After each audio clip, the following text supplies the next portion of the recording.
C'est ça. Là, par juste ce magnifique texte d'Isaïe, puisque nous allons rentrer dans le cycle de Noël, au chapitre 40 d'Isaïe. « Consolez, consolez mon peuple, dit votre Dieu.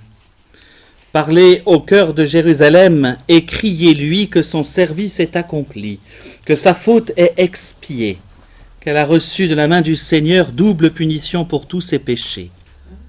Une voix crie « Dans le désert, frayez le chemin du Seigneur, dans la steppe, aplanissez une route pour notre Dieu, que toute vallée soit comblée, toute montagne et toute colline abaissée, que les lieux accidentés se changent en plaine et les escarpements en larges vallées. Alors la gloire du Seigneur se révélera et toute chair d'un coup la verra, car la bouche du Seigneur a parlé. »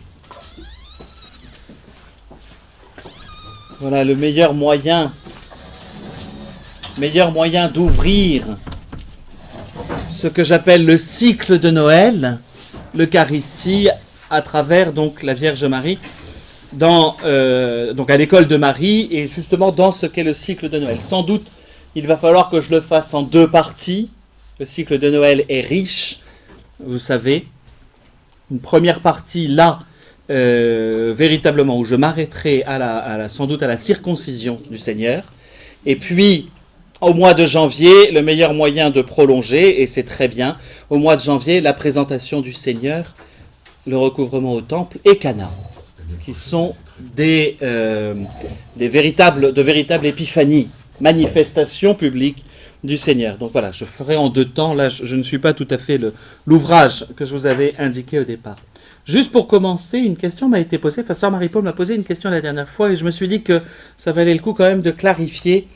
Alors, c'est moins mon cours qui est concerné par cela que le cours du Père Guilvic sur la messe, mais sur la question des prières eucharistiques, parce que c'est souvent pas très clair. Aujourd'hui, dans le missel, que l'on appelle le missel de Paul VI, nous disposons de 4 prières eucharistiques principales. Des secondaires ont été rédigées par la suite. Je vais juste parler de ces 4-là. Je ne vais pas rentrer dans le détail de toutes. Je ne suis pas spécialiste pour le coup. L'une est héritière, véritablement, de toute la tradition de l'Église, et en est la traduction. De la traduction de l'Église, le canon romain, la première, qui est grosso modo fixée au VIe siècle. C'est la plus ancienne. Elle a une structure qui lui est particulière. Je ne peux pas faire là la comparaison de toutes les prières eucharistiques. C'est une que j'affectionne parce qu'il y a dedans un memento des vivants. Il y a un memento des vivants, c'est-à-dire que le prêtre a un temps de silence pour pouvoir confier l'intention de prière qu'il a. Vous savez que pour chacune des messes, un prêtre a une intention, mais qu'elle n'est pas obligatoirement pour un défunt. Alors, quand c'est pour un vivant, pouvoir trouver le moment de silence où on se souvient précisément au moment du Saint-Sacrifice pour qui on prie, voilà. Donc elle a ce memento des vivants, qui est juste dans la première partie, avant la consécration en tant que telle. Et puis ensuite, memento des défunts et memento des saints, ce qu'on appelle. Enfin, on fait mémoire, memento, pardon, c'est ça que ça signifie. Les 3 autres prières eucharistiques ont été, non pas rédigées au moment du concile, il faut faire très attention là-dessus. Elles sont des reprises d'anciennes, ce que l'on appelle des anaphores, particulièrement la deuxième. C'est-à-dire les anciennes prières, formules en tout cas de prières eucharistiques qui ont été employées dans les premiers siècles de l'Église. On en a des témoignages dans les manuscrits de l'époque, c'est ce qu'on appelle ces anaphores. Elles n'ont néanmoins pas été retenues au moment où Saint Grégoire le Grand, donc je vous dis 6e, 7e siècle, Saint Grégoire le Grand fixe une partie de la liturgie, en tout cas c'est de son époque, et surtout au moment où Charlemagne impose. Il en faut un qui fixe du côté du pape, mais ensuite il en faut un qui impose obligatoirement la même liturgie à tout le monde, c'est Charlemagne. Bon, nous on connaît la date, c'est l'avantage de Charlemagne, j'ai pas besoin de préciser. Tout le monde sait la date de son couronnement. Donc, voilà à peu près pour pouvoir avoir le cadre. La deuxième prière eucharistique est une très ancienne anaphore. Je sais que c'est le bienheureux Paul VI qui a insisté pour qu'elle soit intégrée dans le missel. Elle est plus courte, mais elle possède ce qu'on appelle une préface propre, qu'on peut difficilement changer. Préface propre, c'est-à-dire elle forme un ensemble. Très ancienne prière, voilà, qui est reprise à ce moment-là. Je n'ai pas retrouvé ce qui concerne la troisième, mais elle est du même ordre. La quatrième est beaucoup plus joannique. Elle se tourne beaucoup plus dans les mystères tels que peut les révéler Saint Jean. Et là, elle correspond, si mes connaissances sont suffisantes, là c'est pareil, je dis peut-être des bêtises, et j'ai pas eu le temps de vérifier, mais j'en suis à peu près certain, mais j'ai pas vérifié mes notes, c'est ça mon erreur. Elle correspond a priori elle est très proche de ce qu'on appelait le rite lyonnais. Vous savez qu'il y avait un rite propre à Lyon, à la province de Lyon. Ça peut toujours paraître étonnant pour nous, mais il y avait un rite lyonnais, comme il y a un rite espagnol particulier qui s'appelle le rite mozarabe, comme il y a un rite particulier à Milan qui s'appelle le rite ambrosien, tous ces rites faisant partie du rite latin. Juste très rapidement, dans le rite latin, vous avez le rite latin propre, pur, entre guillemets, et il y avait un certain nombre de rites, de sous-rites si vous préférez. En France, il y avait le rite lyonnais, le rite gallican n'était pas tellement reconnu. Il n'y avait pas de grande différence. On parle d'un rite normand. Le rite normand, c'est une certaine manière d'encenser particulièrement. Les Normands, si jamais un jour, ils le font encore. Si vous allez à la cathédrale de Bayeux, les turéféraires ne cassent pas le mouvement de l'encensoir, mais ils encensent à très grands coups.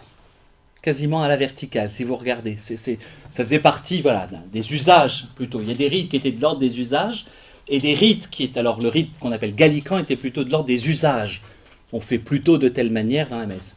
Le rite lyonnais était particulier car il était très joannique. Il venait de Saint Jean.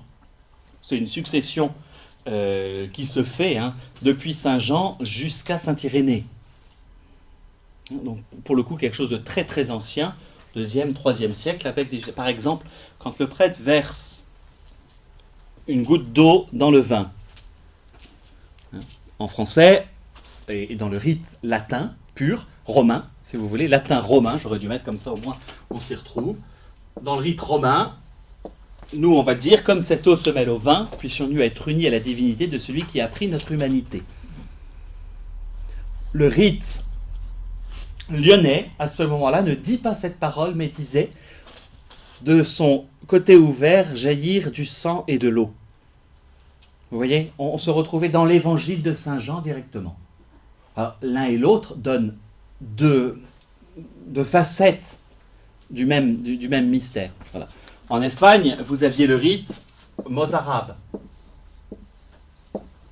pour l'occurrence. Le rite mozarabe, très simplement, c'est le rite que les chrétiens ont continué de pratiquer alors qu'il y avait l'invasion arabe. Donc en cachette, ils ont continué un rite, pour le coup, très ancien.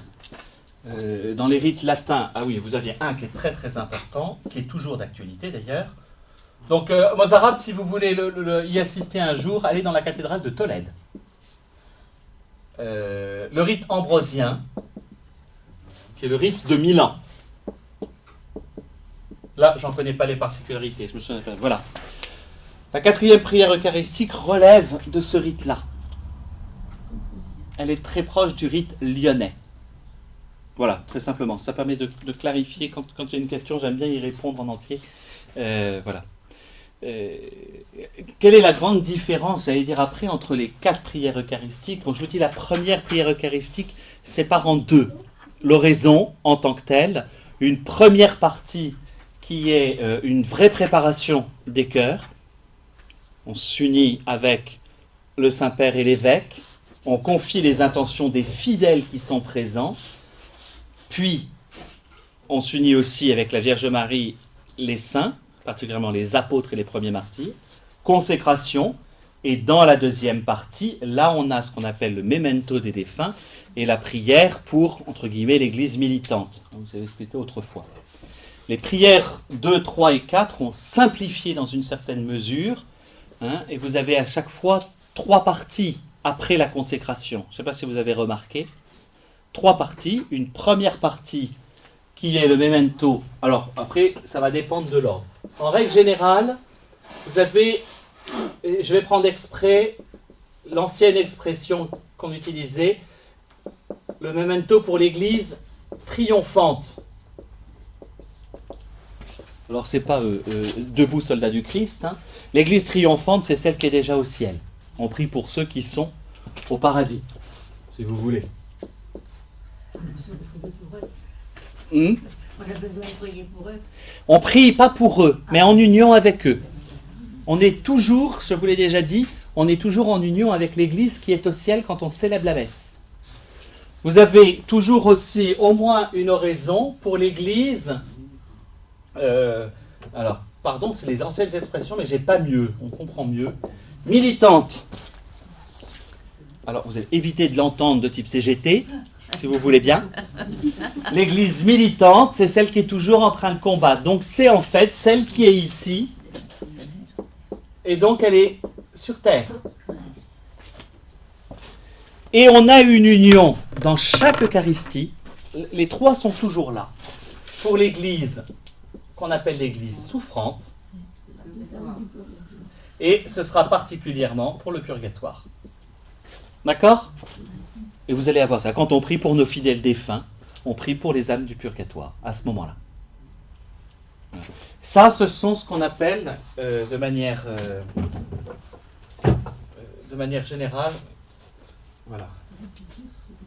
Le terme technique, c'est de parler des mementos. Ce qu'on appelle le memento des défunts, memento des saints, et memento pour nous. Voilà. La première prière eucharistique a organisé ça de manière générale, de manière un peu différente. Voilà, c'est au moins pour avoir le cadre.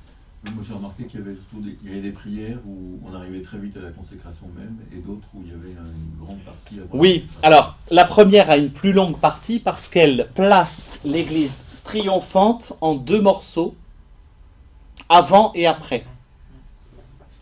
Et elle place l'église militante avant et après. Elle divise en 2 cela, tout simplement. La deuxième prière eucharistique qui est beaucoup plus courte, je vous dis qu'elle ne peut pas aller sans sa préface. Parce que sa préface est prévue justement pour pouvoir préparer. Préface, hein, elle fait partie de la prière eucharistique, je vous l'avais dit la dernière fois. Elle prépare. Donc en fait, dans la deuxième prière eucharistique, qui est très ancienne, et sa préface aussi, hein, nous, on est entre guillemets, moins habitués parce que le Sanctus arrive, on a le Sanctus, juste après le Sanctus, 4 lignes, pouf, la consécration. Mais n'oubliez pas que le début de la prière eucharistique, c'est la préface. Le début d'un ouvrage, c'est sa préface. Voilà, donc c'est pas... Et quelque chose est dit dans le mystère. La 4e prière eucharistique, après vous irez suivre le cours du Père Guilvic, si vous voulez davantage de détails.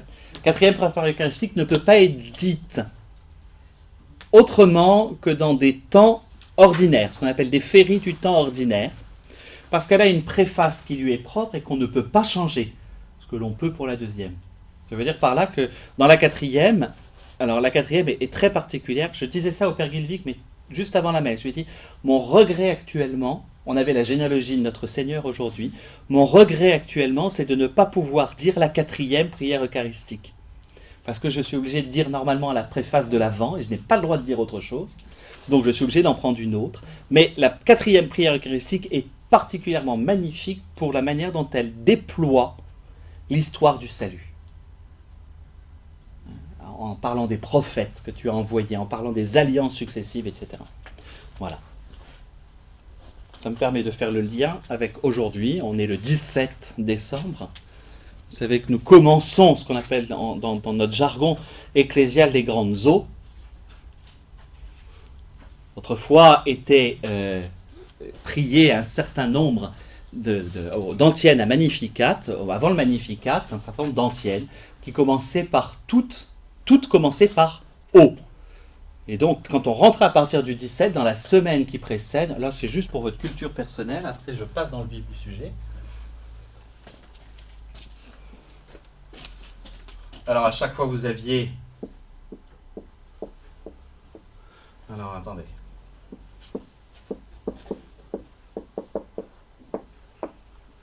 Alors, Oriens, etc. Alors, je me souviens plus de tous. Ça, c'est Clavis, ça, je suis sûr. Ça, c'est Rex. Vous aviez à chaque fois, pour chaque jour, et ça, c'est le 9e. C'est exactement ça. C'est-à-dire, ça, c'est la dernière, le jour de... Et si vous remontiez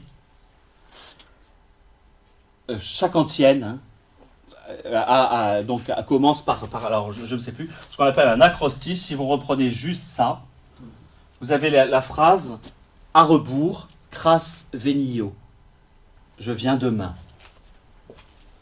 Elle se termine le 24 au soir, cette série d'antiennes. Donc c'est la grande semaine de préparation. Il n'y a pas de semaine sainte au temps de Noël, mais une grande semaine de préparation, où on va redonner au Seigneur, alors clavis c'est clé, aujourd'hui c'était clé, demain ça va être roi, je remonte comme ça, du 17 jusqu'au 24, ou le soir, non ça va être même pas, c'est haut, enfin voilà, donc vous avez tout ce... Et donc on entre dans le temps de Noël vraiment maintenant, aujourd'hui. C'est aujourd'hui que commence le temps de Noël, entre guillemets, la grande semaine de préparation à la nativité. Or, la nativité est pas par excellence, tous les moments, mais lorsqu'on essaie de contempler le mystère de l'Eucharistie, toute Eucharistie est une nativité. Toute Eucharistie est quand même une mise au monde de Jésus. Eh oui. Jésus qui se rend présent physiquement, dans chaque Eucharistie, c'est Noël. Chaque Eucharistie, c'est Pâques aussi, évidemment. Mais dans chaque Eucharistie, c'est le Christ qui se rend présent, d'abord, et qui plus est, le mystère de Noël est totalement lié au mystère de l'Eucharistie, simplement parce que Jésus est né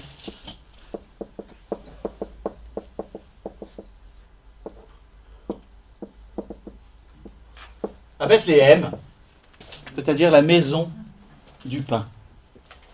Voilà ce que signifie Bethléem. Dans quoi la Vierge Marie va-t-elle le déposer ? Dans une mangeoire, donc un endroit pour qu'il soit mangé. Avez-vous déjà vu une mère de famille ne pas garder dans ses bras son nourrisson dès qu'il est réveillé et vouloir le garder tout proche de lui? Étonnamment, la Vierge Marie le livre. Enfin, et mesdames, quel que soit votre état, mais tout instinct maternel doit quand même pousser à ne pas avoir envie de laisser son enfant déposé dans une mangeoire à bestiaux. Mettez-vous juste dans cette situation, l'auriez-vous fait? Marie le livre, véritablement. Marie va le donner au monde. C'est là que c'est très intéressant pour pouvoir saisir le mystère de l'Eucharistie à l'école de Marie. C'est cette manière de livraison, de livrer, je veux dire. Livraison. Aujourd'hui, ça a encore plus de sens quand Noël est devenu absolument une fête mercantile où on n'attend qu'une chose, c'est la livraison du cadeau qu'on a prévu. Mais en l'occurrence, Marie est celle qui est la première à livrer son fils. Je prends exprès ce mot-là parce qu'il sera livré aussi à un autre moment, mais pas de la même manière. Et c'est quelque chose, et que parce qu'il a été livré, il nous a délivrés. Il ne faut pas oublier ça aussi. Et donc il y a toujours cette attitude très, très libre de la part de la Vierge Marie, mais qui le donne à voir, et pas elle, d'ailleurs. Donc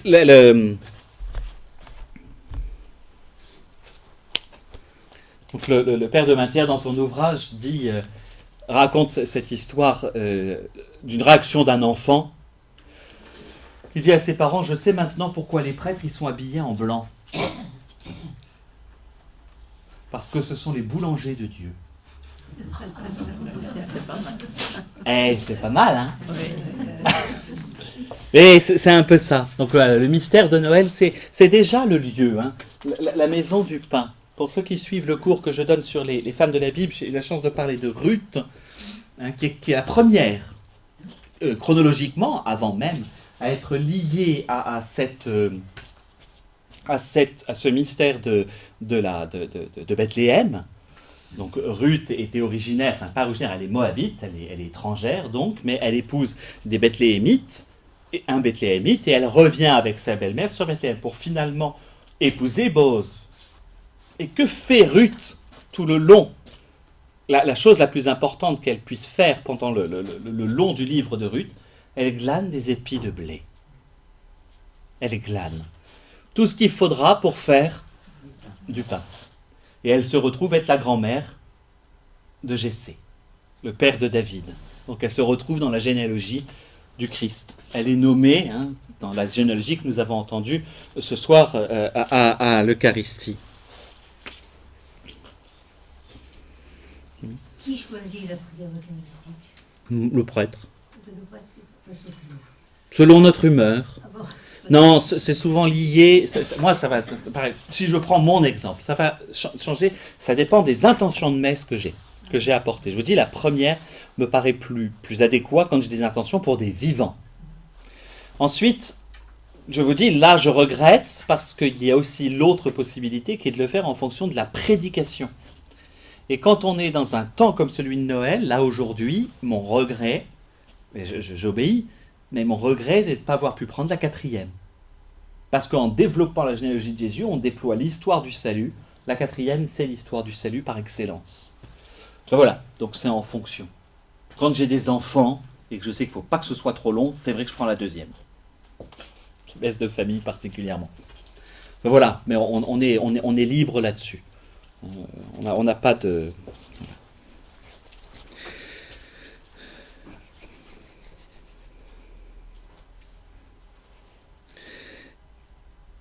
Autre chose, alors ça je voulais le citer aussi, il y a dans une préparation qui se fait par rapport à ce lien avec le pain dans l'histoire du salut, et cette préparation au pain c'est particulièrement dans le livre d'Amos.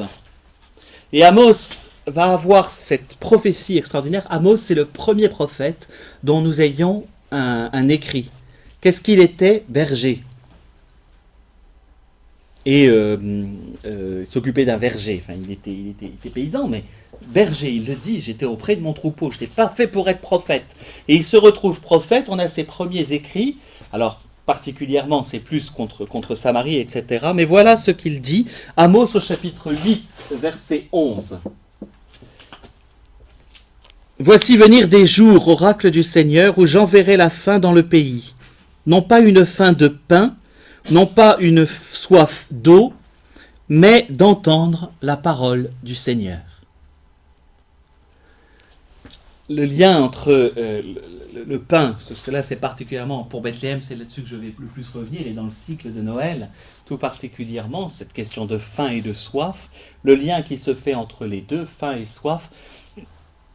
Amos, le premier, Isaïe reprendra selon une autre formule, mais voilà, cette faim et cette soif de quoi? De ce qui vient de Dieu. Évidemment, on n'est jamais loin non plus de ce qu'est le mystère de la manne. En tant que tel, voilà.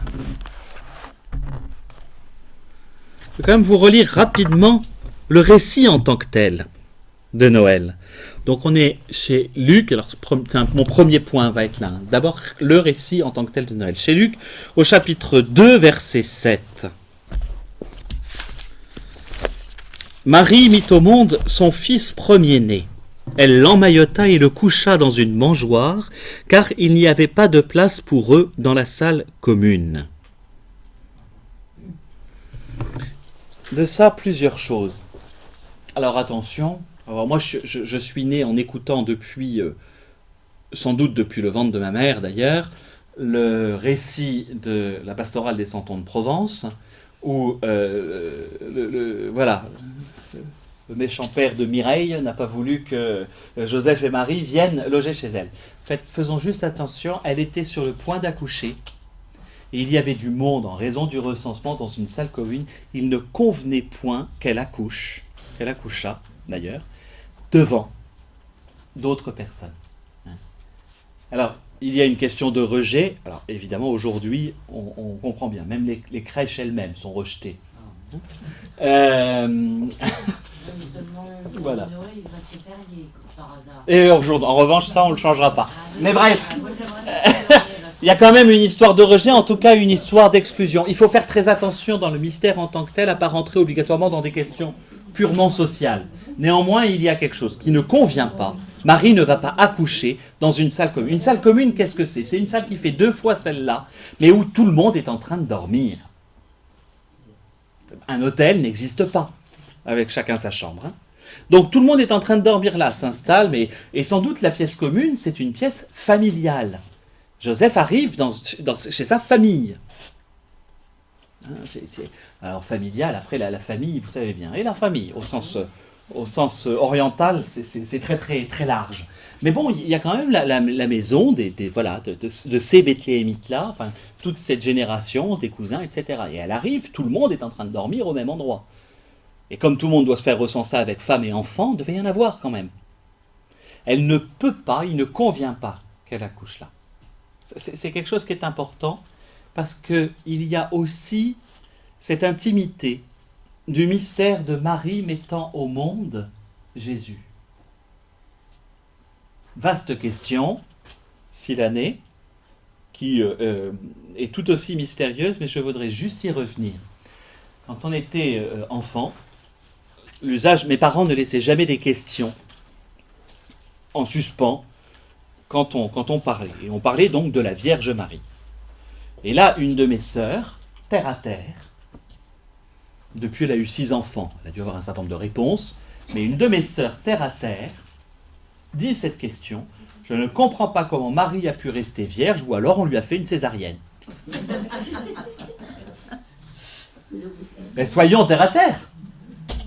Il y a un mystère de la manière dont l'enfant Jésus arrive au monde. Marie mit au monde. De quelle manière a-t-il pu sortir du ventre de sa mère? Alors c'était, je me souviens très bien pourquoi on avait eu ce débat, c'était en voyant dans le film de Zeffirelli, c'est un excellent film sur la vie de Jésus, Marie souffrir au moment de l'accouchement. Alors tout le monde dit comment elle a pu souffrir, etc. Peu importe, la souffrance de l'accouchement, parce que, enfin voilà, la question elle est moins là que de cet ordre qu'il y a quand même quelque chose qui se fait, qui dépasse l'entendement humain, qui n'empêche pas que Jésus soit véritablement né comme n'importe quel homme. Donc, grosso modo, il est passé du dedans au dehors. Comment? Nous n'en savons rien. Et c'est pour ça que c'est un mystère qui est très intéressant. Et entre autres, comment Jésus, parce que le mystère de la nativité est tout autant lié au mystère de la rédemption, de la résurrection, comment est-ce qu'il est passé du dedans au dehors du tombeau? Et en fait, c'est là que c'est très étonnant. Un certain nombre de personnes ne veulent pas croire en la virginité perpétuelle de Marie. Mais mettons ça de manière annexe. Si l'on veut bien croire que Jésus, qui était mort, soit passé de l'intérieur du tombeau à l'extérieur, de la mort à la vie, alors à vrai dire, croire que Jésus passe de l'intérieur du ventre de sa mère, où il est en vie, soit dit en passant, c'est un être vivant, à l'extérieur, finalement, c'est plus facile à croire que la résurrection. Et pour nous aussi, c'est important, parce que ce miracle de la résurrection permet d'expliquer ce miracle de la nativité du Seigneur, ou ce mystère, si vous voulez, mais me permet de vous dire aussi qu'il y a bien un moment, à quel, j'en sais rien, mais que tout à coup, ce pain devient son corps. Vous suivez cette analogie, elle est importante, parce que c'est ça aussi, on est de l'ordre du même mystère. Résurrection, Noël, Eucharistie. Comment est-ce qu'on passe de l'un à l'autre? Eh bien voilà, ça reste de toute façon. Puis-je en avoir une explication? Je peux vous donner 1000 explications rationnelles. Chercher. On a cherché plein d'explications rationnelles à la résurrection. Ma sœur en a trouvé une avec la césarienne. Enfin, je ne voyais pas Saint Joseph préparer une césarienne pour son épouse. Enfin, bon, vous voyez, hein, messieurs. Enfin bon, bref. C'est le genre de truc qui n'est pas quand même... Voilà. D'autant qu'a priori, ça se pratiquait que depuis une soixantaine d'années. César. Ah oui, c'est ça. Donc 60 ans, il est mort en 44 avant, donc allez, un peu plus, il avait 60, il a dû naître vers 100, allez, ça faisait un siècle seulement que ça se pratiquait. Donc voilà, mais peu importe, à vrai dire, peu importe, on peut tout imaginer, on peut essayer, il y a quand même un mystère dont la Vierge Marie profite, et c'est ça qui m'intéresse. Elle profite d'un mystère par rapport à la naissance de son fils. Elle n'est pas le mystère par rapport à son fils. Je veux dire, c'est pas la virginité c'est pas sa virginité qui fait que son fils est Dieu. C'est que parce que son fils est Dieu, elle peut demeurer vierge. C'est important. C'est lui en premier. Et ça, c'est l'avantage avec la Vierge Marie, c'est que ça n'en offusque point. C'est sans doute une des marques d'ailleurs de sa grande humilité et de sa sainteté. Ceux qui font le film où ils font voir les souffrances de Marie, c'est pas possible. Puisque Marie, Dieu a dit à Adam, tu accoucheras dans la... Oui, j'en sais rien. Et Marie À vrai n'a dire, pas souffert. là-dessus, on n'a pas de réponse. Marie a très certainement souffert dans son existence. Est-ce à l'accouchement, etc. Il y a quelque chose qui est de l'ordre de la souffrance en elle, qu'on le veuille ou non. Sinon, on en fait une figure. La souffrance n'est pas la marque du péché en termes de corps. Je veux dire, le Christ a pleuré Lazare, le Christ, donc il y a une souffrance. Et en fait, il y a deux lectures possibles. Et c'est pour ça. À vrai dire, le film ne me dérange pas. D'ailleurs, à la fin du repas, c'est là-dessus qu'on avait conclu avec mes parents et mes frères et sœurs. C'est qu'il y a deux possibilités. Soit on voit ça du côté du péché originel. Et dans quel cas, en effet, en raison de l'accouchement, ça n'est pas possible. Soit on le voit de l'autre côté, vous allez chercher de l'autre côté de la Bible, je veux dire à l'opposé, et vous voyez la femme dans les douleurs de l'enfantement de l'Apocalypse. Oui, Et laquelle des deux? oui, c'est vrai. Et donc, peu importe que ce soit justement, et c'est là l'intérêt, c'est peut-être d'un côté, c'est peut-être de l'autre, la Vierge Marie vit un accouchement particulier, dont ni vous ni moi, ni qui que ce soit peut donner les clés. Si le film montre qu'elle a souffert à ce moment-là, il a peut-être tort parce qu'il prend un parti dont on n'a pas de réponse. En revanche, il montre très clairement que la souffrance de la Vierge était tout aussi réelle quand elle a vu son fils crucifié. On en reparlera à ce moment-là. Maria Valtorta, Maria Valtorta. Donc à Catherine Hervé, j'ai lu, mais pas dans Maria Valtorta. J'ai pas lu. Parce que C'est dans Maria Valtorta, je crois que j'ai vu que on se place plus sur le plan terrestre et sur la troisième, quatrième dimension. Oui, c'est ça. Et que c'est un ange qui a pris l'enfant Ouais. et qui l'a sorti du sein de la Vierge comme un livre de passe-muraille. Soit dit en passant, nous n'en avons pas la réponse. Et que ce soit, je voudrais m'en tenir pour le coup aux évangiles, ce sera plus simple. Pardonnez-moi. Mais c'est simplement les réponses qui vont être données, mais elles ne mentent pas, hein, je veux dire. Il y a des réponses qu'on va chercher, justement, l'intérêt pour nous. Et c'est la seule chose que je veux voir. De la même manière que tous les récits qui vont chercher, il y a des apocryphes du 2e, 3e siècle qui vont chercher à montrer comment Jésus sort du tombeau. On tombe sur des trucs qui sont ahurissants. Un ange avec les pieds sur la tête et on ne voit pas sa tête parce qu'elle est totalement au-dessus des cieux. Enfin bref, c'est ce qu'on appelle l'évangile de Pierre particulièrement, ou non, celui de Joseph d'Arimathie. C'est un peu particulier. On voit bien qu'on cherche à expliquer, et selon des regards qui, dans toute sainteté des personnes qui vont les écrire, vont en donner aussi le fruit de leur méditation. Là, l'intérêt pour nous, et c'est là, nous n'avons pas la possibilité de décrire la résurrection. Et nous n'avons pas la possibilité de décrire la nativité. Et nous n'avons pas la possibilité de décrire, et c'est à ça que je veux en venir, parce que c'est quand même l'objet, le passage du pain au corps du Seigneur. Aucun d'entre nous ne peut. Si on accepte que la Vierge Marie, par l'opération du Saint-Esprit, porte l'enfant, on peut accepter aussi que par l'opération du Saint-Esprit, l'enfant naît et que par l'opération du Saint-Esprit, il descend dans l'hostie. C'est ça. En fait, c'est le même mouvement, qu'il ressuscite, Oui. qu'il naît. Et en revanche, c'est là que c'est important pour nous. Alors, notre esprit cartésien a envie de savoir. Mais tant mieux. Et tant mieux. Et je vaut mieux ça que, ah bon, est-ce que c'est comme ça? Mais il vaut mieux que notre esprit cartésien aille jusqu'au bout de sa réflexion en disant, si je ne peux pas savoir comment ça se fait exactement, de la même manière, ce qu'on va appeler l'opération du Saint-Esprit, au bon sens du terme. Hein, même la manière dont le Saint-Esprit va prendre, d'ailleurs, accessoirement, si le prêtre fait ce geste-là, au moment de la consécration, c'est le geste qui demande la venue de l'Esprit Saint. Ni plus, ni moins. Dans ce sens-là, d'ailleurs. Ni plus, ni moins. Le geste posé par le prêtre. Et c'est bon parce que, à la fois, on se retrouve du côté de la résurrection, on est du côté de l'intimité, mais l'Eucharistie se place là.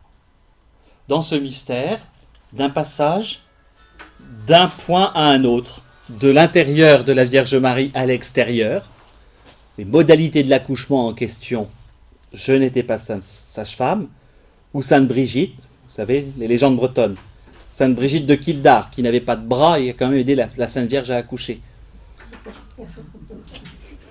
C'est pas simple, hein, quand on n'a pas de bras.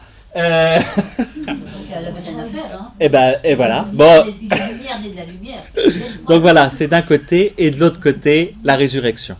Mais ce qui est pour nous important, c'est véritablement ce mystère du pain qui devient corps. Autre parallèle que je trouvais intéressant, c'est que si, parce qu'il pensait toujours ayant en tête les récits eucharistiques, entre guillemets, de l'Évangile. Alors, on n'est pas obligé de tout connaître, mais chez Saint Luc, c'est quand même flagrant, puisque Saint Luc ouvre son évangile par Jésus qui n'est pas accueilli dans une hôtellerie, peu importe les raisons, et l'évangile se ferme sur Jésus qui au départ n'est pas attendu dans une hôtellerie, mais va y être accueilli. Emmaüs. Et vous avez un parallèle profond entre la nativité du Seigneur et les disciples d'Emmaüs. Ne serait-ce qu'avec cette question du pain en tant que tel, hein, avec la question du pain rompu, évidemment. Mais l'hôtellerie de Bethléem n'est pas libre, peu importe les raisons. De l'autre côté, Jésus n'est pas plus attendu dans une hôtellerie, et l'attitude du chrétien va être au contraire des disciples, des fameux 2 disciples, de lui dire « reste avec nous, viens ». Il y a un grand parallèle entre les deux événements. Autre élément dans la nativité, c'est quand même l'humilité, l'abaissement. Jésus est sur la paille, ni plus ni moins. Et pour nous, l'expression veut dire quelque chose. Je ne sais pas dans les autres langues, mais pour nous, elle veut dire quelque chose. Il est sur la paille. Et c'est quand même, sans doute, un des points de l'Eucharistie. Toujours pareil, ce que je vous demande là dans ce cours-là, c'est d'essayer de vous mettre dans l'esprit de la bienheureuse Vierge Marie, qui, tout en étant sainte et libérée de tout péché, doit avoir des interrogations profondes. Bien. Mettons-nous à sa place. On lui annonce, il y a 9 mois, qu'elle allait mettre au monde le Messie. Elle connaît l'Écriture. Elle sait qu'il aura le sceptre de Juda, parce qu'on a lu ce matin la prophétie de Jacob. La prophétie aussi, les prophéties ne vont cesser. La succession davidique, elle sait tout ça. Le Messie attendu, il y a quand même quelque chose de puissant. Et elle se retrouve dans une étable, grotte, Bethléem, pour le coup, il y a un certain nombre d'étables troglodytes, tout simplement. D'où le lien entre les grottes. C'est le plus pratique. Qu'est-ce qu'on fait? Une grotte, pof, on la ferme et on y met les bestiaux. Donc c'est pour ça, le lien entre les deux. Étables et grottes, c'est la même chose. On retrouve un maître au monde, un fils dans une grotte, Enfin, mesdames, imaginez juste la situation. Messieurs aussi, on ne souhaiterait pas ça pour son épouse. Et voilà. Donc il y a quand même un mystère immense qui se vit à ce moment-là, dans la manière dont la Vierge Marie a pu le vivre. Et c'est là que ça devient intéressant pour nous. Attention que le lien entre c'est le Fils de Dieu, le Messie, entre guillemets, et il est Dieu, il n'est pas encore totalement fait. C'est Jésus, justement, qui va le révéler. Donc Marie, elle n'a pas une préconnaissance des choses. Elle les découvre avec son âme pure, attention, hein, je ne mets certainement pas de péché là-dedans, mais avec sa compréhension. D'où Marie retenait tous ces événements et les méditait dans son cœur. C'est-à-dire que grosso modo, elle essayait de faire les connexions. Elle le fait certainement, puisqu'elle a aussi connaissance. Dans le même livre d'Isaïe, on a l'annonce de la Vierge qui va enfanter et on a l'annonce du serviteur souffrant. Mais elle ne devait peut-être pas s'y attendre si tôt. Vous comprenez ? Il y a quelque chose aussi dans l'ordre du mystère de la personne même du Seigneur. Elle comprendra peu à peu qu'il n'est pas seulement Fils de Dieu, mais qu'il est Dieu. Nous, on en a les interprétations, etc., mais il y a une maturité qui se fait en elle, très probablement pendant la vie cachée, c'est l'avantage. Là aussi, vous inventez ce que vous voulez, mais on a 30 ans où on n'en sait rien. C'est l'avantage. Elle a eu tout le temps pour saisir ce mystère, dont le recouvrement, j'en parlerai après, le recouvrement au temple est sans doute le déclencheur. Il y a quelque chose qui se fait à ce moment-là, et elle aussi a à comprendre. Personnellement, moi, je trouve ça rassurant pour nous. Marie a aussi à chercher à comprendre, et elle le fait. Et elle le fait volontiers, elle. Je rajoute le « elle ». On a tendance à toujours éviter. Mais elle est face, et elle se retrouve donc à accoucher dans une étable, à devoir poser son enfant, et pourtant elle va poser des gestes qui sont profondément prophétiques, en acceptant que l'enfant soit mis à disposition de ceux qui viennent là. Il y a déjà un mystère de Dieu caché dans l'enfant de la crèche, Dieu profondément caché. Elle saisit bien que c'est finalement beaucoup, à la fois, c'est ça qu'il faut contempler dans le mystère de Noël, et je pense que la Vierge Marie nous y aide. Elle vient de mettre au monde le Messie. Elle ne s'attendait quand même pas obligatoirement à le mettre au monde dans une étable, soit. Et elle se retrouve, quelque temps après, je ne sais pas combien de minutes ou d'heures, avec un groupe de bergers qui lui disent, des anges sont venus nous dire que le Sauveur du monde était né ici. Je ne sais pas vous, tout pécheur que nous soyons, mais il y a des trucs, il va falloir les ruminer pour réussir à bien tout saisir. Elle est face à ça. Bien, et bien moi je me remets de mon côté de l'Eucharistie. Et il en est de même. Je vais vous remettre dans les mains ou sur les lèvres celui auquel je vais vous dire, c'est le corps du Christ. C'est Dieu lui-même qui vient en vous, là, maintenant. Votre intelligence va légèrement bloquer, à juste titre, et en même temps, il n'y a pas meilleur moyen de reconnaître la grandeur de Dieu que sa capacité à se rendre si petit qu'il soit accessible à tout homme. La plus grande puissance de Dieu, c'est de se rendre à ce point-là, faible et petit, pour que nous puissions le recevoir. Et on est là dans ce mystère de Noël, profondément. Marie, d'un côté, et je demande à ce qu'on ait son attitude, parce que sa sainteté, sa pureté, a véritablement une capacité de compréhension supérieure à la nôtre, et une intelligence, mais elle n'a pas tout de manière infuse comme son fils. Elle doit aussi grandir dans la foi. Étonnant, mais elle le fait. Et c'est là qu'elle devient pour nous un modèle. Parce qu'elle se met, quand les bergers viennent, Marie, elle, donc c'est au chapitre 2 et c'est le verset 19, quant à Marie, elle conservait avec soin toutes ces choses, les méditant en son cœur.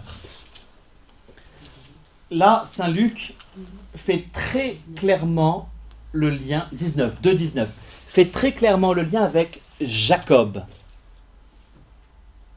Son fils Joseph vient, raconte un de ses songes. La lune, le soleil et 12 étoiles et 11 étoiles se prosternaient devant moi. Et Jacob va garder, dans le livre de la Genèse, va garder ces choses en son cœur et les méditer. Il les comprendra plus tard, quand tous se mettront à se prosterner devant Joseph, quand il sera en Égypte. Je ne peux pas rentrer dans le détail de ça, mais on est de cet ordre-là. Marie perçoit la grandeur du mystère, mais n'en a pas toute l'intelligence. En revanche, elle accepte de garder ça dans son cœur et au sens propre du terme, de ruminer. Alors évidemment, heureusement qu'on n'a pas gardé ça dans les traductions. Elle ruminait ça dans son cœur. Nous, quand on rumine, c'est pas la même chose. Mais elle ruminait, c'est-à-dire qu'il y a cette manière de laisser tourner les choses à l'intérieur de soi pour en saisir peu à peu.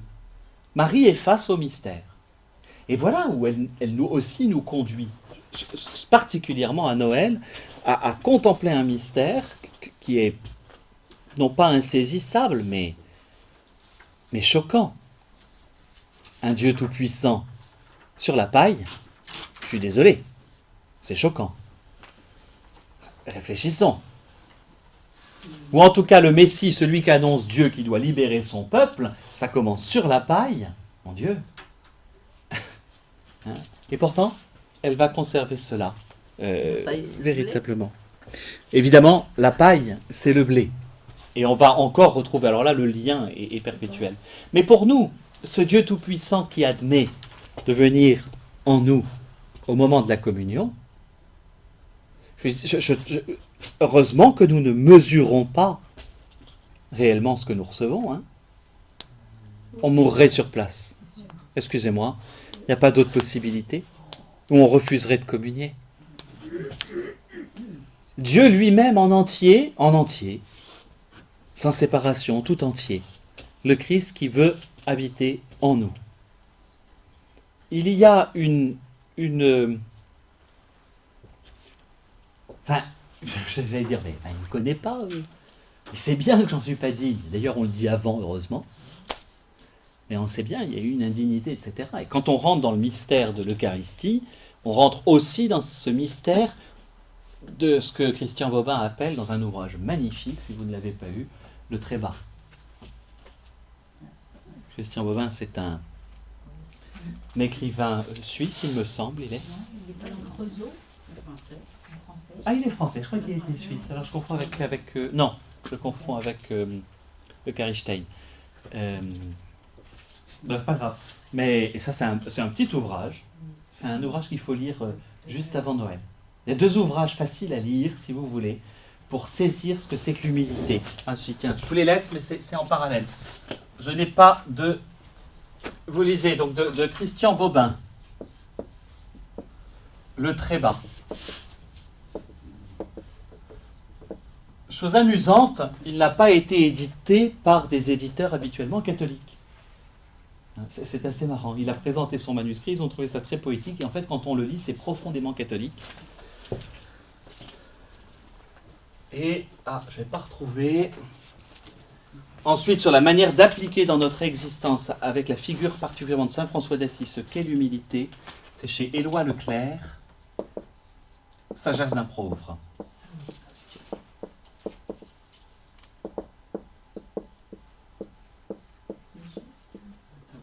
Sagesse d'un pauvre. Si vous voulez savoir ce que c'est que l'humilité avant de communier, je ne sais pas, je pense que vous avez lu les 2. La sœur, en tout cas, ça c'est certain. Et ça fait partie de ce qui travaille l'intérieur. Enfin, moi, j'ai été touché profondément par le trébat. C'est d'ailleurs ce qu'il dit, hein, ni plus ni moins. Et en fait, c'est le mystère de Bethléem. On verra un autre mystère du trébat, entre guillemets, avec le mystère de la croix. Mais il est élevé, c'est aussi une glorification, c'est un peu plus particulier. Bethléem, c'est la vulnérabilité de Dieu. Hein, on va le voir avec Hérode d'ailleurs, etc. Sur la paille. Alors si on vous dit que dans l'évangile, on n'a jamais entendu parler de l'âne et le bœuf, je voulais vous donner la référence quand même. Je suis provençal, hein, et une crèche sans l'âne et le bœuf, je trouve ça anormal personnellement, mais bon. Une crèche sans l'âne et le bœuf, c'est pas une crèche. Parce que vous avez vu ça où? Ben, lisez le récit de l'évangile, il n'y a pas d'âne ni de bœuf. Ah d'accord, mais exactement. le bœuf encore. Les ânes ne sont pas venus à pied comme ça. On a bien ruminé. Isaïe chapitre 1er, c'est facile à retrouver comme référence, Isaïe 1. Cieux, écoutez, terre, prête l'oreille, car le Seigneur parle. J'ai élevé des enfants, je les ai fait grandir, mais ils se sont révoltés contre moi. Le bœuf connaît son possesseur et l'âne la crèche de son maître. Israël ne connaît pas, mon peuple ne comprend pas. C'est de là que vient la tradition de l'âne et du bœuf, qui, eux, sont à l'écoute du Seigneur, qui, eux, sont capables de connaître quelque chose. À vrai dire. C'est une étape, donc déjà, a priori, il y a un bœuf, ça peut être une bergerie aussi. Après, le mot désigne la même chose. Mais bon, voilà, si on vous dit d'où vient cette tradition, mais toute tradition ne signifie pas quelque chose de faux, parce que cette tradition qui nous vient, c'est pour ça que je le cite, Sagesse d'un pauvre raconte une partie seulement de l'histoire de saint François d'Assise, et c'est de lui que vient cette tradition-là, hein. La tradition de la crèche. Elles sont d'abord napolitaines, puis provençales, enfin en même temps, mais voilà. À l'époque où ça ne posait pas de problème, les crèches. Non, maintenant, non. Il a été dit à la télévision ce midi que justement, on demandait à ce qu'il n'y ait plus de crèches dans les endroits publics. Oui. Et en fait, ils ont fait un sondage, et en fait, à 80%, les gens ont répondu que ça faisait partie de la culture française et qu'ils voulaient que les crèches soient dans les... Enfin bref, mais bon. La République a peur d'un nouveau-né en plastique. Et pour peu qu'ils deviennent comme les poupons d'Yvonne Aimée de Malétroit. Le père Brié, dimanche. Voilà.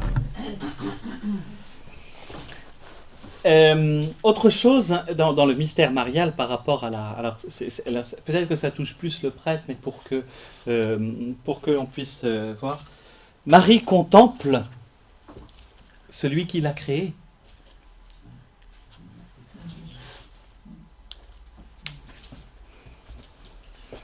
Tuque genuisti natura mirante sanctum genitorem. C'est ce qu'on chante dans l'Alma.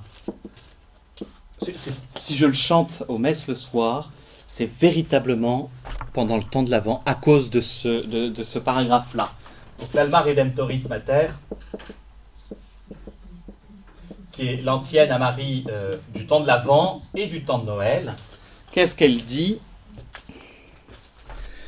Toi qui as enfanté ton saint géniteur. En fait, si vous voulez, toi qui as enfanté ton créateur.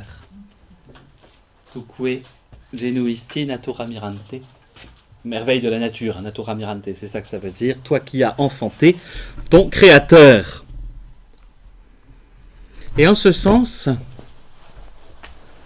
on va retrouver l'offertoire de la messe. Le prêtre le fait. Alors, nos offertoires, alors ce n'est plus offertoire, maintenant on parle dans des offrandes, c'est toujours très complexe, des traditions anciennes ont été perdues. Vous savez qu'au moment de la procession des offrandes, autrefois, on venait porter véritablement ce qu'on avait fait, le produit de la terre, on bénissait, alors c'est resté dans certaines traditions, les brioches bénies, etc.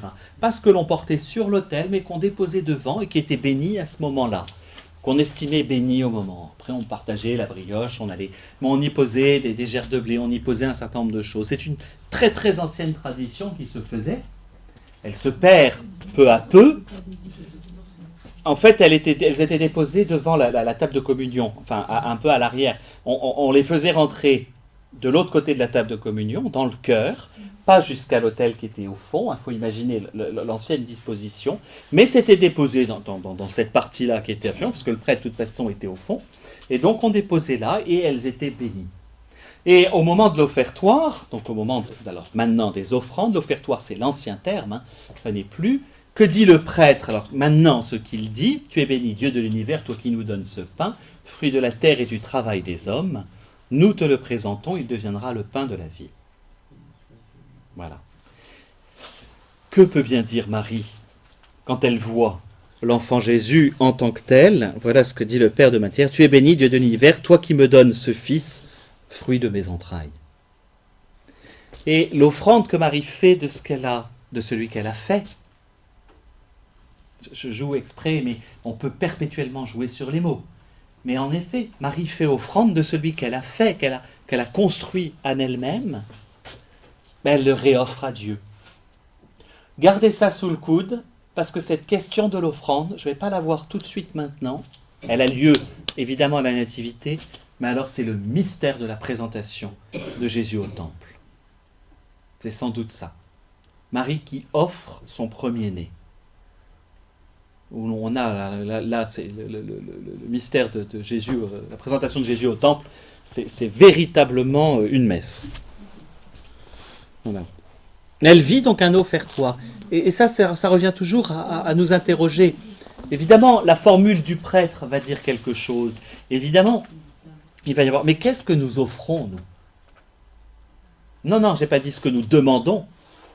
Qu'est-ce que nous offrons à ce moment-là? Et évidemment, ça doit être nous-mêmes.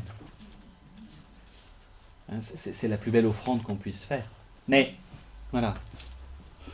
Je vous invite, mes frères, de faire de vous un état... C'est quoi l'expression de saint Paul? Voilà, offrez... Exactement, ça c'est... C'est Saint-Pierre, ça.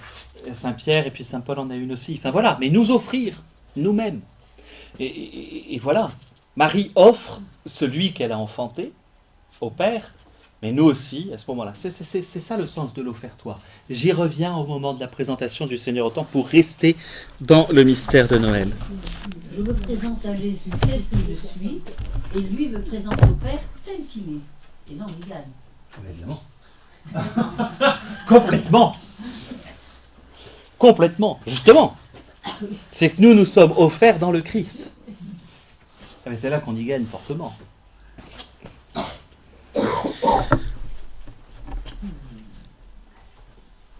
Voilà. Une petite parole sur Joseph. Permettez-moi. Hein? Il est muet, Joseph. C'est le muet de la Bible. Il obéit. Il obéit. Il y avait une BD comme ça, extraordinaire. Enfin, si vous mettez la manière de penser de manière moderne avec les événements de Saint-Joseph chez Saint-Matthieu, donc l'ange lui dit et tu l'appelleras, voilà.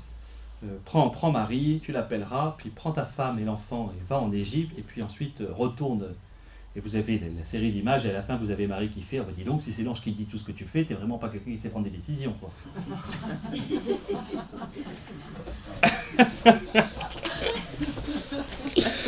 Pauvre Joseph, parce que justement, alors Joseph, il faut penser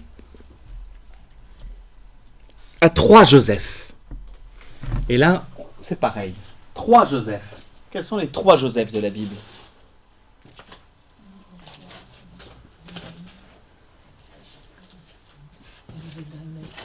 Le fils de Jacob. Voilà, vous avez Joseph qui se fait jeter par ses frères dans un puits. le fils de Jacob, le père de Jésus, parce qu'il en joue le rôle. Et, je vais le noter ici, Joseph d'Arimathie. Vous avez ces 3 personnages qui sont les 3 Joseph de la Bible. Vous avez quelques Bar Joseph, etc., mais vous n'aurez pas davantage.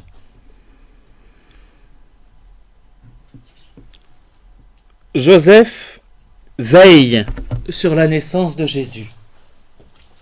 Joseph d'Arimathie veille sur son ensevelissement. 2 moments très différents.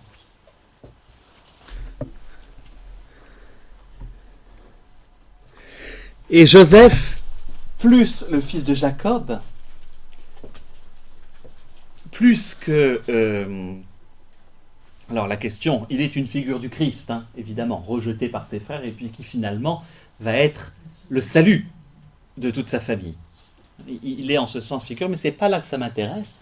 Joseph, à la fin du livre de la Genèse, Jacob, en mourant, va lui dire « Je veux que tu prennes soin de ma sépulture et que je sois enterré, non pas ici, mais dans la terre promise. » C'est-à-dire que les deux Joseph-là,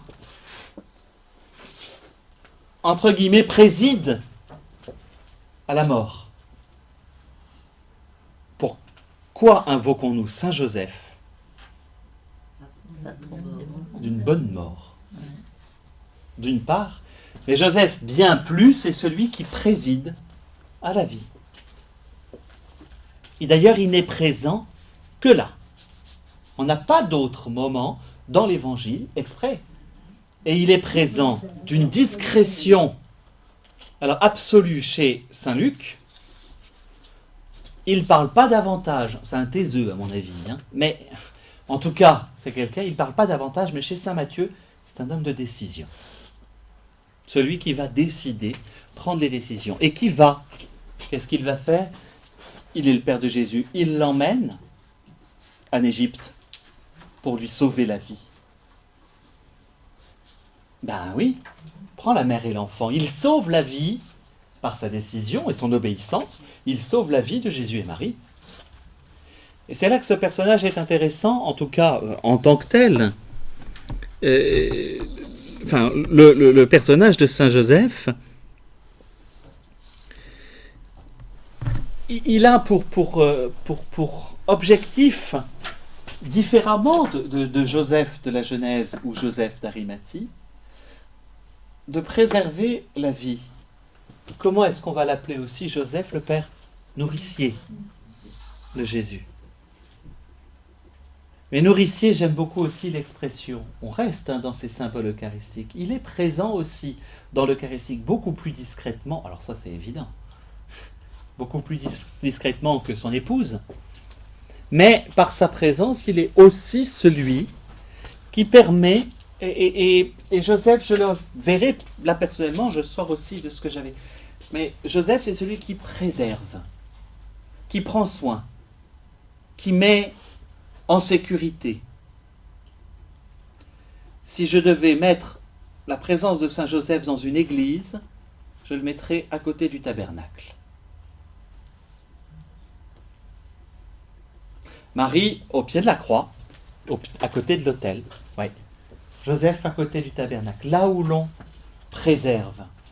Et c'est aussi une bonne chose d'invoquer, entre guillemets, Saint Joseph, mais de se mettre à son école lorsque nous recevons le corps du Seigneur. Parce que l'attitude de Saint Joseph, excusez-moi, on est à l'école de Marie, je veux bien, mais de temps en temps on peut bien laisser parler son mari, ce serait une bonne chose, mais Saint Joseph a véritablement cette attitude aussi de respect profond vis-à-vis de son fils. On le reverra là aussi, hein, après les fêtes, parce que je verrai aussi le recouvrement au temple. C'est extraordinaire parce que lui, là non plus, il ne va pas parler. Pourtant, il va être présent en entendant quand même presque ce mot. Elle est cruelle. J'en reparlerai de Jésus. Mais ne savez-vous pas que je vais être dans la maison de mon Père? Mettez-vous à la place de Joseph, hein, à entendre ça. Et pourtant, il prend justement ce soin, cette garde, ce souci de ce que Dieu lui a confié. Si nous avions le même soin, le même souci de garder, de préserver la parole du Seigneur qui nous est confiée dans chaque Eucharistie et de garder notre vie sainte parce que nous avons touché le corps du Seigneur, ne serait-ce qu'en le mangeant, je pense que Saint Joseph est aussi une bonne école par la même occasion.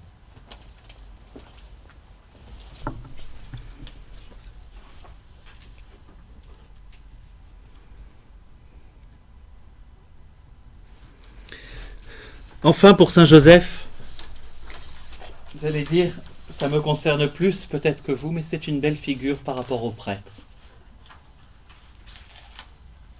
Quel prêtre?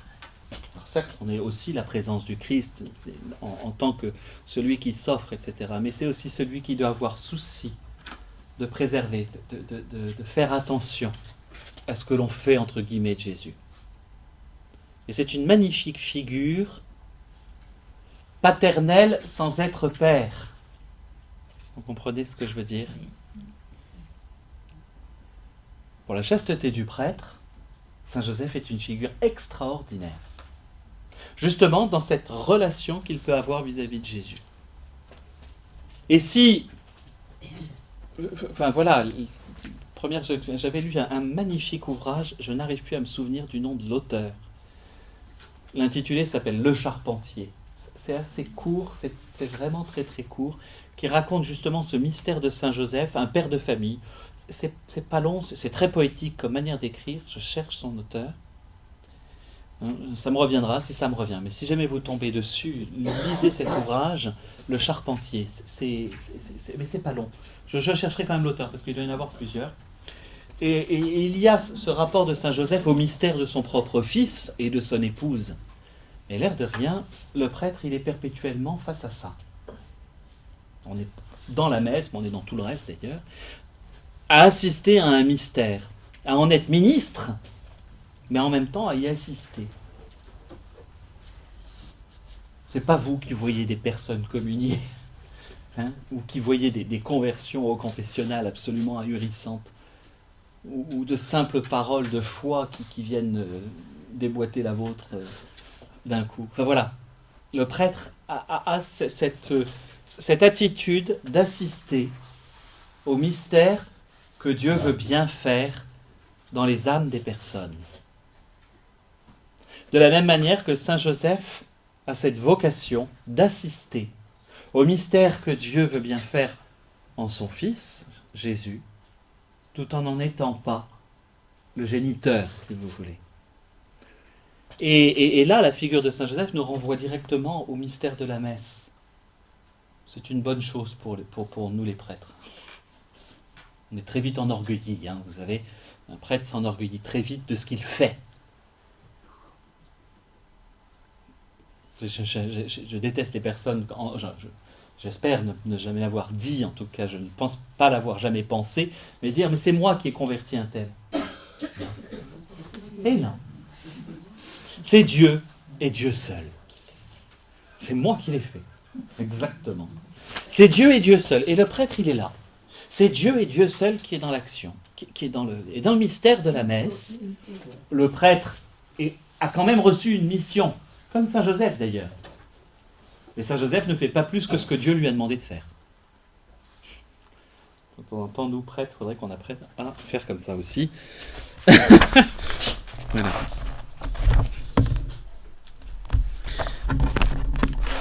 Deuxième point dans ce mystère. Oui, c'est ça.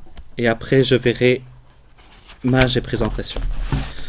Comme déjà 9h15. Il y a beaucoup à dire, mystère de Noël. Deuxième grande partie, je vous disais, alors il y a cette partie qui est vraiment la nativité en tant que telle, ce qui se passe. Il y a quand même l'autre partie qui est le Gloria. Je vous rappelle que le Gloria, on ne l'a pas inventé. Enfin, la suite a été prolongée, très probablement par saint Ambroise d'ailleurs. Mais c'est de la part des anges qu'on a ce chant du Gloria. Gloire à Dieu au plus haut des cieux. La traduction de la suite fait toujours un certain nombre de problèmes, j'y reviens. Mais gloire à Dieu, ça nous vient. D'où qu'on l'oublie pendant le temps de l'Avent et le temps du Carême pour justement le redécouvrir au moment où il est proclamé. Un enfant vient de naître, ça ne vous pose pas un souci, et qu'est-ce qu'on va chanter? La gloire de Dieu. C'est là que c'est très intéressant dans notre attitude, aussi vis-à-vis de la messe. Quel est le premier but de la messe? Rendre gloire à Dieu. Le reste vient après. Mais notre attitude intérieure première, c'est rendre gloire à Dieu. De toute façon, on n'aura que ça à faire au paradis. Je vous ferai juste remarquer. Ce sera notre seul job. Au moins, voilà. Et l'intercession, elle va venir là-dedans, par la louange de Dieu. Mais mon Dieu, qu'est-ce que c'est qu'intercéder? mon Dieu, je te rends gloire. Tu vois, si tu aidais un tel, ça te rendrait encore plus gloire. Une bonne méthode pour le faire. Mais c'est ça, la première chose que nous avons à faire, c'est glorifier. Glorifier Dieu. Là, il faut relire toute la deuxième partie de Saint Jean. Père, glorifie ton nom. Je l'ai glorifié, je le glorifierai encore, on va dire. Donc, gloire à Dieu au plus haut des cieux et paix sur la terre. Alors, le fameux « aux hommes qui l'aiment ». C'est compliqué ce verset. On va avoir « aux hommes de bonne volonté pour la Vulgate ». Je vais tous vous les lire, mais vous en faites pas, notez pas tout, parce que sinon... « aux hommes objets de sa complaisance ». Fastoche, c'est ça, c'est chez Second, donc chez les protestants. Pour les hommes, c'est bien aimé. Ça, c'est la Tobe, la traduction. Aux hommes, car il les aime. Sœur Jeanne d'Arc, qui entre autres traduit ça. Et un certain nombre de textes anciens vont dire gloire à Dieu, paix sur terre, bienveillance pour les hommes. Et en fait, c'est une expression qui est complexe pour nous, parce que c'est une expression qu'il faut aller chercher. Les hommes qui l'aiment, même le latin ne dit pas ça. Bonum voluntate, aux hommes qu'il a la bonne volonté d'aimer. Voilà ce que dit le latin. D'accord ? Je crois qu'il faut aller le chercher de l'ordre de vraiment Israël, et de la manière dont Israël peut envisager le choix que Dieu a fait de lui. C'est de l'ordre de l'élection. Alors pareil, vous m'oubliez les politiques, mais c'est de cet ordre-là que nous nous trouvons. Gloire à Dieu au plus haut des cieux et paix sur la terre aux hommes qu'il a bien voulu choisir. Alors vous allez me dire, oui mais il ne choisit pas tout le monde. Et les autres? Il a créé tout le monde, il aime tout le monde. Il a créé tout le monde. Et donc, aux hommes qui ont la bonne volonté de se laisser choisir. Vous me suivez dans mon raisonnement? Mais ça commence par sa bienveillance. Et là, pareil, je m'éloigne du Père de Mainthière. Aujourd'hui, dans notre Église, et je pense particulièrement, je ne connais pas les autres pays occidentaux. Peu, quelques idées. Au niveau de l'Espagne, l'Italie, je connais peu et pareil. Ce qui manque le plus aux chrétiens aujourd'hui, c'est ce fruit de l'esprit qu'on appelle la bienveillance. Et le gloire à Dieu vient nous rappeler, dimanche après dimanche, fête après fête, qu'est-ce que c'est que la bienveillance? C'est cette manière dont Dieu, et le mystère de Noël en est particulièrement le témoin, évidemment l'Eucharistie, dont Dieu, malgré notre misère, malgré nos limites, malgré nos péchés, est toujours capable d'avoir de la bienveillance pour nous, c'est-à-dire de voir le bien en nous, et qu'il est donc capable de se donner à nous. Si on adoptait, allez, ne serait-ce qu'un tout petit peu de cette bienveillance divine, le premier rapport que nous aurions aux autres, quelle que soit, j'allais dire, leur forme, leur pensée, etc., c'est de les regarder avec cette bienveillance du Seigneur. Ça ne signifie pas la capacité à leur dire, enfin voilà, s'il y a du péché, s'il y a des fautes, etc., mais de commencer à s'adresser à toute personne en y voyant la bienveillance. Je vais prendre un exemple, c'est pas dans notre coin, c'est à un autre bout du diocèse, repas entre prêtres. Autant prendre les plus grands pécheurs, on va prendre les prêtres. Repas entre prêtres. Hein, un qui dit, t'as eu combien de monde la semaine dernière? Ah bah, il y avait 150 personnes. Et l'autre qui fait, il y a 350 personnes. Et le premier, mais t'es toujours à la ramener avec le monde que tu as. Je l'ai entendu. Hein. Mais, quelle est la meilleure attitude? Quelle chance tu as eu du monde. J'aimerais bien en même temps. Non, quelle chance, quelle grâce, quel bonheur. Toi, tu as eu du monde. C'est même pas le ramener à soi. Peu importe. Justement. Ah bah quelle joie, au moins il y avait du monde chez toi. Donc du monde est venu rendre gloire à Dieu chez toi. Et alors? Et venu rendre gloire à Dieu, point final. Oui, chez toi, mais au moins il y avait du monde qui y était. Vous comprenez la différence? La bienveillance, elle est là. Et donc, cette bonté de Dieu, qui est capable de voir le bien en nous. Et vous savez bien que le paradis, nous ne le méritons pas. On va voir un peu argumenter là-haut, quand on y arrivera. Et demander à du monde d'argumenter pour nous. C'est ça le but de la prière pour les défunts, c'est d'argumenter pour ceux qui arrivent. Bref, on ne le mérite pas, ce paradis, on ne le mérite pas, la vision de Dieu. Et pourtant, Dieu vient se donner à nous dans son corps. Alors croyez-moi, quand il y a des gloires à Dieu qui sont aussi sinistres que certaines messes de Requiem, ça fait peur. Parce que justement, la manière, nous, on va rendre gloire à Dieu parce qu'il est donc épée sur la terre aux hommes qu'il aime. Je pense que ça résume bien, en fait. Notre traduction liturgique, moi je trouve, après, je ne rentre pas dans les débats de est-ce que, résume bien. Si nous, on y voit tout ce qu'il y a derrière, aux hommes qu'il aime, c'est-à-dire aux hommes pour lesquels il a de la bienveillance et qui eux-mêmes doivent accueillir cette bienveillance. C'est ça le sens du Gloria en tant que tel. On peut avoir 1000 débats dessus, mais je trouve que voilà cette attitude.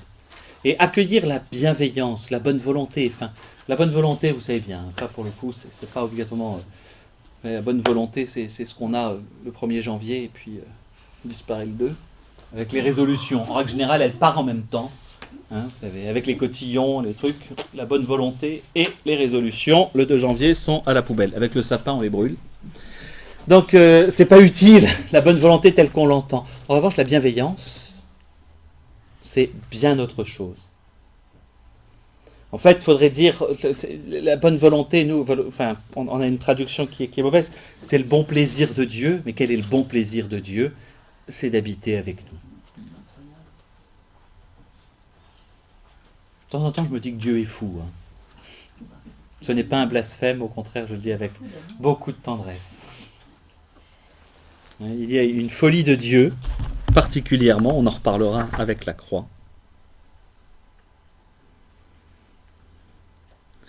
Le texte en tant que tel du Gloria,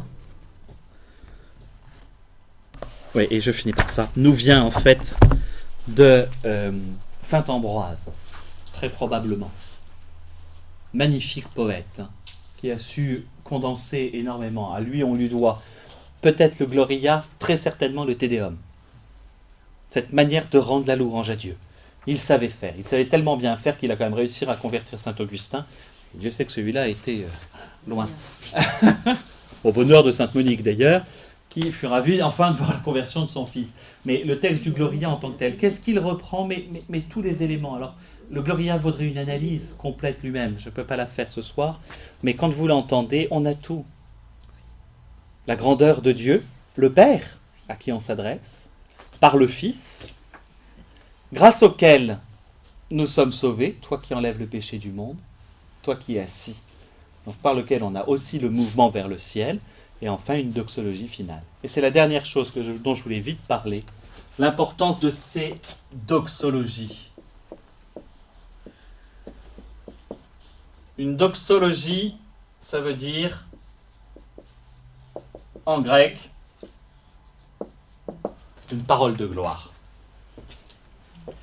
Que ce soit la doxologie à la fin des psaumes, gloire au Père et au Fils et au Saint-Esprit, que ce soit la doxologie à la fin, ce qu'on appelle la grande doxologie à la fin de la prière eucharistique, par lui, avec lui et en lui.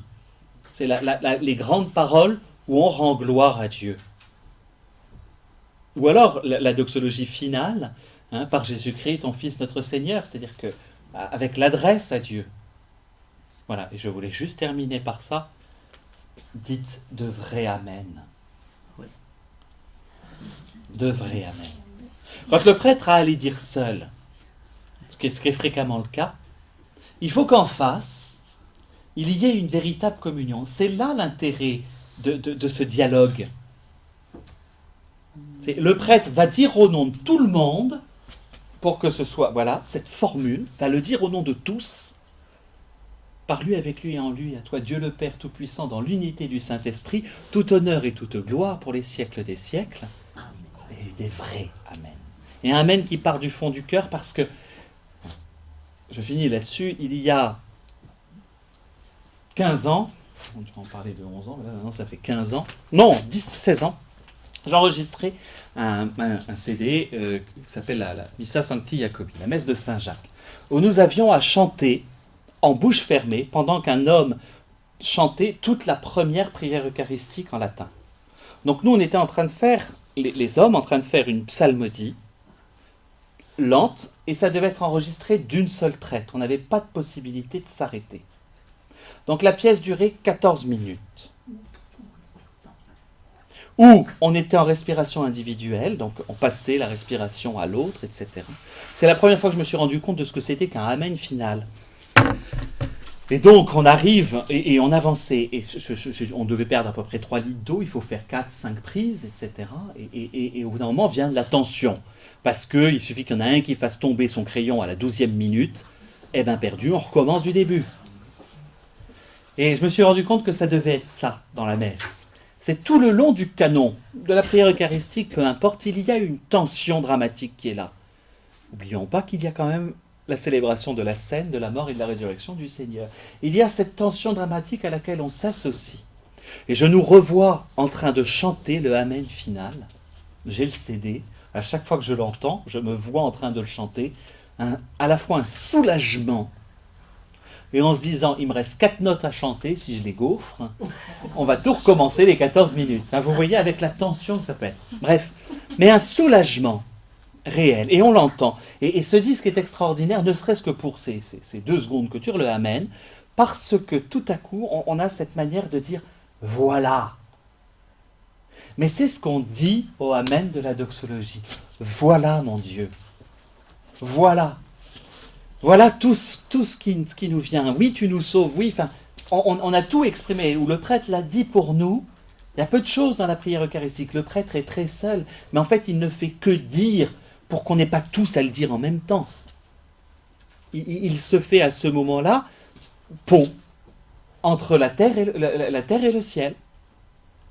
Et donc, une fois que tout est fini, alors que votre Amen monte le plus fort possible, pour dire, oui, c'est bien ça qu'on veut dire. Vous comprenez le mouvement. Le prêtre, à ce moment-là, se retrouve pontife, au sens vraiment propre du terme, ou prêtre, et il se fait le lien entre la terre et le ciel. Et quand on a l'hostie et le calice levés, voilà, mon Dieu, tout ce qu'on te présente. Voilà. Et après, d'ailleurs, nous ne formons plus qu'un pour pouvoir dire le Notre Père ensemble. Donc voilà, je vous inviterai, c'est par ça que je termine, comme un Gloria. Dites-vous qu'au moment où vous dites ce simple Amen à la fin de la doxologie, vous êtes les anges dans le ciel, les anges dans nos campagnes. Ça vous va? Oui. Je vous souhaite une très belle fête de Noël à tous, on recroiserait. Belle semaine préparatoire des grandes eaux.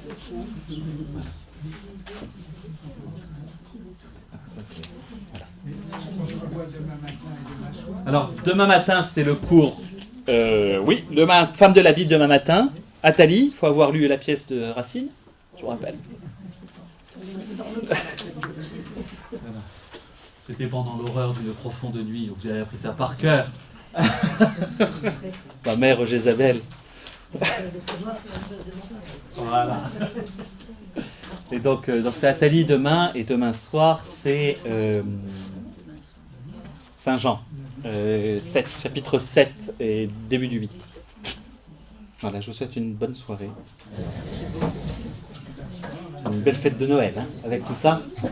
Il y a de quoi vivre Noël quand même avec ça. Demain soir, c'est 20h, à chaque fois. Je peux pas